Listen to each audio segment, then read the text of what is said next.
जीवनलाल ने अपने दोस्त गिरीश और उसकी पत्नी दीपा को उनकी बेटी कंचन के लिए उपयुक्त वर तलाशने में मदद करने हेतु अपने सहायक पंकज से मिलवाया।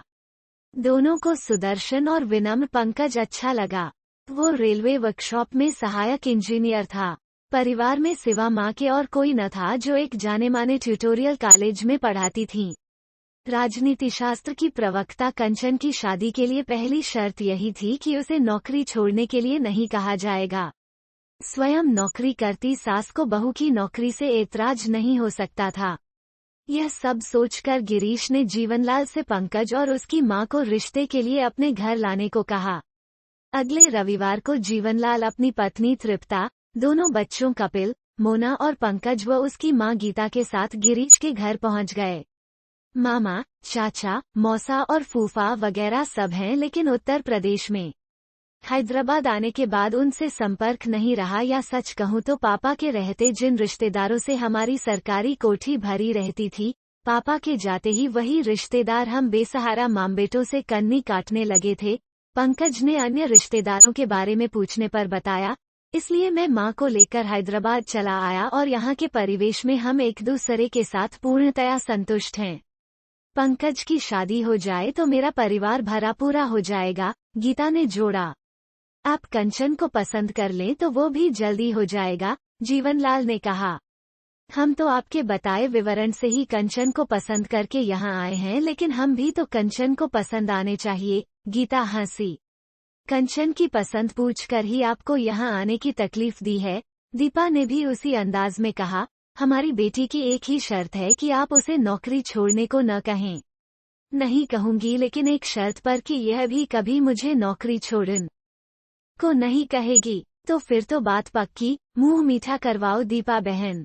तृप्ता के कहने पर दीपा मिठाई ले आई। चाय नाश्ते के बाद जीवनलाल ने कहा कि अब सगाई शादी की तारीखें भी तय कर लो। वो तो आप कब छुट्टी देंगे उस पर निर्भर करता है सर, पंकज बोला।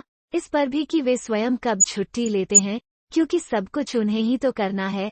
गीता गिरीश और दीपा की ओर मुड़ी। जिस तरह से उन्होंने यह शादी की बात चलाई है, उसी तरह से तृप्ता भाभी और जीवन भैया पंकज के अभिभावक बनकर बहू के गृह प्रवेश तक की सभी रस्में निभाएंगे। आप अब क्या करना है या कैसे करना है, उनसे ही पूछिएगा। रहा लेन देन का सवाल, तो मुझे बस आपकी बेटी चाहिए और अब इस विषय में मुझसे कोई कुछ नहीं पूछेगा। गीता आराम से सोफे से पीठ लगाकर बैठ गई। पूछेंगे कैसे नहीं गीता जी, शादी में आने वाले रिश्तेदारों के बारे में तो बताना ही होगा, दीपा ने प्रतिवाद किया। शादी में रौनक तो उन लोगों के आने से ही आएगी। रौनक की फिक्र मत करिए, पंकज बोला। मेरे बहुत दोस्त और सहकर्मी हैं, ज्यादा हंगामा चाहिए तो मम्मी के छात्र छात्राएं हैं। मेरे छात्र छात्राओं की क्या जरूरत है, गीता हंसी। कंचन के नंददेवर हैं नमोना और कपिल, अपने दोस्त सहेलियों के साथ धूम मचाने को। शादी बहुत धूमधाम और हंसी खुशी से हो गई। कंचन पंकज के साथ बेहद खुश थी। गीता से भी उसे कोई शिकायत नहीं थी। कोचिंग कक्षाएं तो सुबह शाम ही लगती हैं, सो गीता सुबह से ही जाती थी और कंचन के कॉलेज जाने के बाद लौटती थी। दिन भर घर में रहती थी, सो नौकरानी से सब काम भी करवा लेती थी। कंचन को घर लौटने पर गरम चाय नाश्ता मिल जाता था। कुछ देर गपशप के बाद गीता फिर कॉलेज चली जाती थी और कंचन पूरी शाम पंकज के साथ जैसे चाहे बिता सकती थी। संक्षेप में, सास के संरक्षण का सुख बगैर किसी हस्तक्षेप या जिम्मेदारी के 1 साल पलक झपकते गुजर गया। माम बेटे में रात को ही बात होती थी, लेकिन कुछ रोज से कंचन को लग रहा था कि गीता कुछ असहज है। वो पंकज से अकेले में बात करने की कोशिश में रहती थी। कंचन के आते ही बड़ी सफाई से बात बदल देती थी। कंचन ने यह बात अपनी मां दीपा को बताई। पंकज के उस बेचारी का अपना सगा कोई और तो है नहीं जिससे कोई निजी दुख सुख या पुरानी यादें बांटे। तू खुद ही उन्हें अकेले छोड़ा कर, और पंकज से भी कभी मत पूछना कि माँ उससे क्या कह रही थी, दीपा ने समझाया। एक रात सबने खाना खत्म ही किया था कि बिजली चली गई। पंकज और गीता बाहर बरामदे में बैठ गए और कंचन मोमबत्ती की रोशनी में मेज साफ करके रसोई समेटने लगी। काम खत्म करके उसने बेख्याली में मोमबत्ती बुझा दी। स्ट्रीट लाइट की रोशनी में बरामदे का रास्ता नजर आ रहा था। वो धीरे से उसी के सहारे आगे बढ़ गई। तभी उसे बरामदे से मामबेटे की वार्तालाप सुनाई दी। पंकज कह रहा था, कितनी भी सिफारिश लगवा लूं रेलवे से तो भी 3 बेडरूम वाला घर नहीं मिल सकता माँ।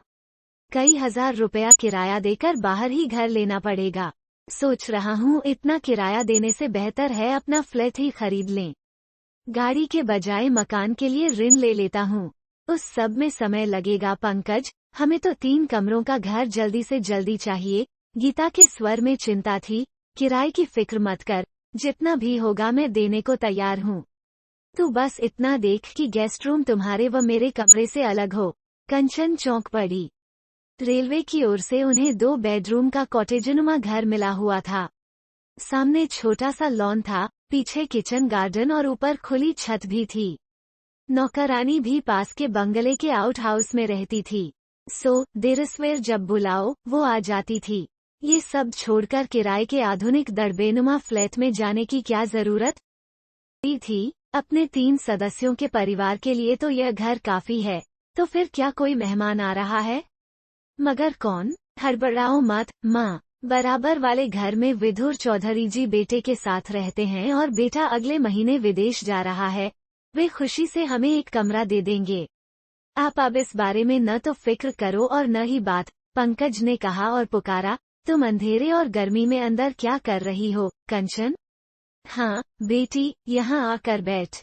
बड़ी अच्छी हवा चल रही है, गीता भी बोली। इसका मतलब था कि माँ ने भी बात खत्म कर दी है। अब पूछने पर भी कोई कुछ नहीं बताएगा और वैसे भी पंकज ने फिलहाल तो मकान बदलना टाल ही दिया था। जयपुर में होने वाली अंतर्राज्यीय बैडमिंटन प्रतियोगिता में कंचन के कॉलेज की टीम चुनी गई थी। अपने समय में कंचन भी राज्य स्तर की खिलाड़ी रह चुकी थी और अभी भी छात्राओं के साथ अक्सर बैडमिंटन खेलती थी। प्रिंसिपल और छात्राएं चाहती थीं कि कंचन भी टीम के साथ जयपुर जाए। कंचन ने पंकज और गीता से पूछा। दोनों ने सहर्ष अनुमति दे दी। लौटने वाले रोज उन सब की ट्रेन रात की थी। लड़कियां जयपुर घूमना और खरीदारी करना चाहती थीं। आयोजकों ने उनके लिए एक प्राइवेट टैक्सी की व्यवस्था करवा दी। ड्राइवर रामसेवक अधेड़ उम्र का संभ्रांत व्यक्ति था। उसने बड़ी अच्छी तरह से लड़कियों को दर्शनीय स्थल दिखाए। दिन भर घूमने के बाद कंचन थक गई थी। मिर्जा इस्माइल रोड पहुंचने पर उसने कहा कि वो शॉपिंग के बजाय गाड़ी में आराम करना चाहेगी। इतनी गर्मी में हम आपको अकेले नहीं छोड़ेंगे मैडम, लड़कियों ने कहा। मैं हूं न मैडम के पास, गाड़ी में एसी भी चलता रहेगा, रामसेवक ने कहा। आप लोग इत्मीनान से जाकर खरीदारी कर लो। धन्यवाद भैयाजी। नाम और बोलचाल से तो आप उत्तर भारत के लगते हैं, यहाँ कैसे आ गए? कंचन ने पूछा। रामसेवक ने आह भरी। अब क्या बताएं मैडम, हालात ही कुछ ऐसे हो गए कि रोटी रोजी के लिए घर से दूर आना पड़ गया। क्यों, ऐसा क्या हो गया? अपने घर में सभी पढ़े लिखे और सरकारी नौकरी में हैं। हमें न पढ़ना पसंद था न नौकरी करना, गाड़ी चलाने का बहुत शौक था। बाबूजी ने हमें टैक्सी दिलवा दी। हम भी सबके मुकाबले में कमा खा रहे थे कि हमारे बड़के भैया ने गड़बड़ कर दी। वे थे तो सरकारी अफसर मगर शबाब और शराब के शौकीन। एक रोज नशे की हालत में एक मातहत की बीवी पर हाथ डाल दिया और पकड़े गए। जीजाजी के रसूख से किसी तरह छूट गए। भाभी के चिरोरी करने और बेटे के भविष्य का हवाला देने से कुछ साल तो संभल कर रहे, लेकिन बेटे को रेलवे में नौकरी मिलते ही फिर पुराने रंगंग चालू कर दिए और एक नेता की चहेती के साथ मुंह काला करते हुए पकड़े गए। नेता की चहेती थी, मामला तूल पकड़ गया और 7 साल की जेल हो गई। परिवार की इतनी बदनामी हुई कि लोग मेरी टैक्सी में बैठने से भी डरने लगे। टैक्सी का धंधा तो शहर के होटल और अन्य संस्थानों से जुड़ने पर ही चलता है, उनके नकारे जाने पर यहाँ आ गया। मुझे ही नहीं, भाभी और उनके बेटे को भी अपना शहर छोड़कर दूर जाना पड़ा। कंचन की दिलचस्पी थोड़ी बढ़ी। दूर कहाँ? हैदराबाद। वहाँ रेलवे में इंजीनियर है हमारा भतीजा, लेकिन हमारे ताल्लुकात नहीं हैं अब उनसे, उसने मायूसी से कहा।